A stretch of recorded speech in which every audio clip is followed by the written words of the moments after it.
सच्ची घटना सुनाऊं। राजस्थान से एक सेठ ने सुना कि हमारे मंदिर से संत जा रहे हैं जगन्नाथ जी। तो सेठ जी ने सस्ते समय पे 100 रुपया दिया उसको, ए जगन्नाथ जी को चढ़ा देना मेरा 100 रुपया। 100 रुपया बहुत होता था तब। तो 100 रुपया निकाल दिया, जगन्नाथ जी की गोलक में डालना। ठीक है सेठ जी। अब रास्ते में भूखा प्यासे संत पैदल जा रहे थे, भूखे प्यासे संत मिलने लगे। क्या करूं, कैसे इनकी मदद करूं, मेरे पास तो कुछ है नहीं।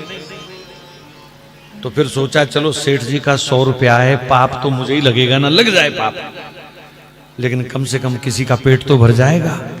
मुझे जो दोष लगेगा, नरक मिलेगा, देखी जाएगी, पर किसी की भूख प्यास मुझसे नहीं देखी जा रही। तो जो कोई रास्ते में भूखा प्यासा मिलता, बाजार से 2 रोटी खरीद करके उनको खिला देता, किसी को पानी पिला देता, किसी को शरबत पिला देता।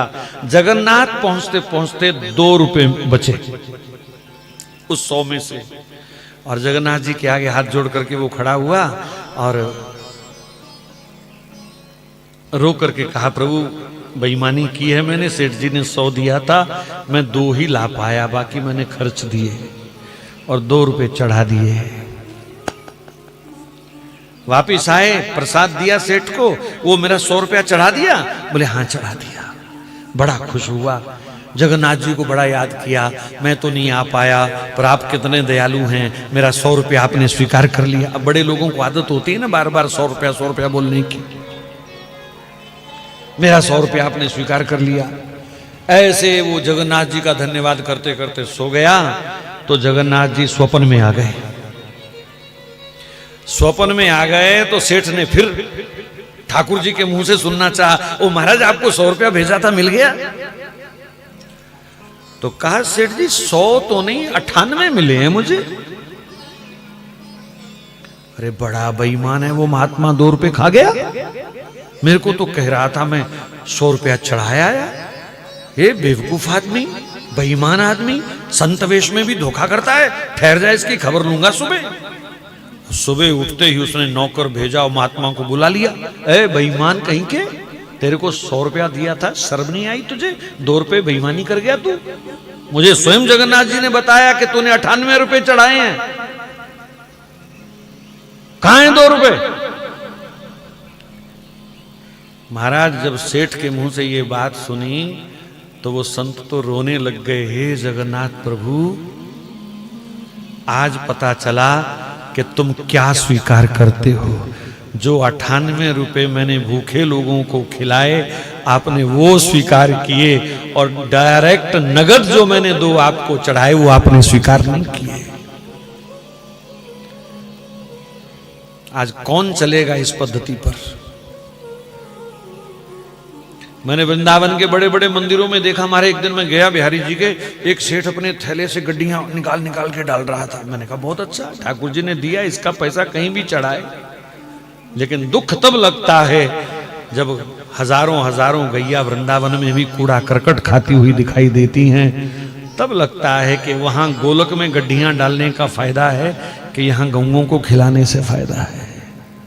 कौन सा बढ़िया पुण्य है, कौन सा बढ़िया दान है?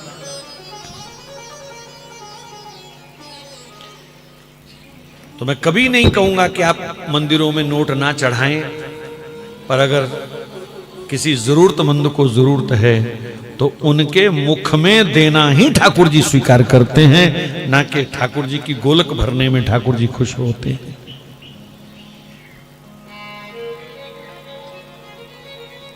और वर्तमान समय में जरूरत है, जितने भी सरकारी नियंत्रण के मंदिर हैं जिनका चढ़ावा सरकार खाती है, वहां फुट्टी कौड़ी मत चढ़ाया करो हिंदुओं।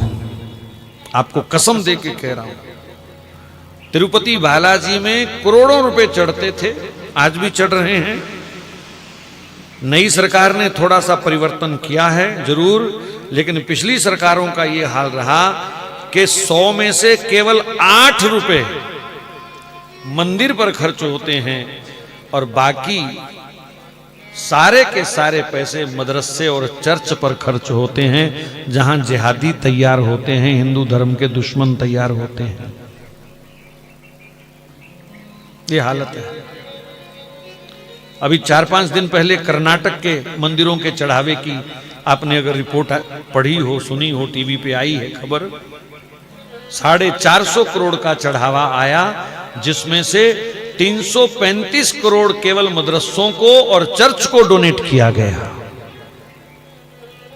हिंदुओं का पैसा मदरसों को दिया जा रहा है, और उन मदरसों को जहां राष्ट्र विरोधी, हिंदू विरोधी तत्व तैयार होते हैं, पत्थरबाज तैयार होते हैं, सिर काटने वाले तरीके सिखाए जाते हैं जहां हिंदुओं के, वहां मंदिरों का चढ़ावा दे। मतलब अपनी कब्र हम खुद खोद रहे हैं, अपनी चिता हम स्वयं तैयार कर रहे हैं।